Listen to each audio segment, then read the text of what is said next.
At sa pinakahuling balita po ng Treasury Department natin, kunin mo yung business page dyan, sinasabi ko kanina. Anong sinasabi dito sa balita? Budget deficit reached 1.2 trillion pesos in first 11 months. Yan po ay mula nga January to November 2024, mga kapatid. 1.2 trillion pesos budget deficit. Okay. Oh, wow. So, nangangahulugan mga kapatid, opo.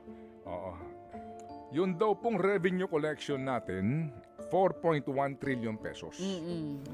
Yung pong 11th-month expenditure is 5.3 trillion. Kaya 1.2 trillion ang ating deficit. Tama. So we're spending so much doon sa ating kinikita. Oo. Sobra ang ginagastos natin sa kinikita. Okay. So basically po dito talaga kinakailangan magtipid, di ba? Magtipid. Magtipid sino? Dapat gobyerno.